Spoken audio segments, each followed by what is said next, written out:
আপনি কি জানেন ভারতের সবথেকে বেশি কিংবদন্তি গায়ক জন্মেছে আমাদের এই বাংলায়? ভাবুন তো, একটা সময় ভারতের সঙ্গীতের কোনো রং ছিল না।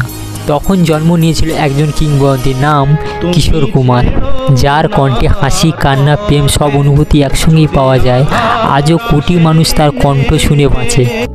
আর তারপরে এলেন সুরের মহারথী মান্না দে, যিনি মানুষকে বুঝিয়ে দিয়েছেন যে শাস্ত্রীয় সঙ্গীত বহু জনপ্রিয় হতে পারে। তারপরে এলেন সবার প্রিয় রাহুল দেব বর্মন, অর্থাৎ বলিউডের আর.ডি. বর্মন, যিনি না থাকলে হয়তো আজকের আধুনিক সঙ্গীতের জন্ম আরও কয়েক যুগ কেটে যেত।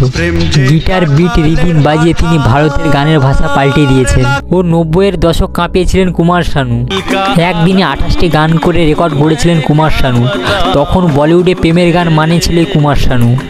তারপরে নতুন যুগে আলো ফেরালেন শ্রেয়া ঘোষাল।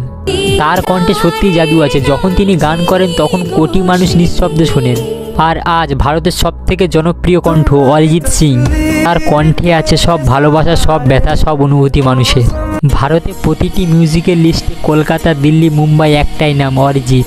এই সব বাংলার সন্তানরা যদি না থাকতো তাহলে ভারতের সঙ্গীতের অনুভূতি সব আমাদের অসম্পূর্ণ থেকে যেত। আর হ্যাঁ, নতুন পথ চলা শুরু করেছি, তাই সাবস্ক্রাইব করে পাশে থেকো।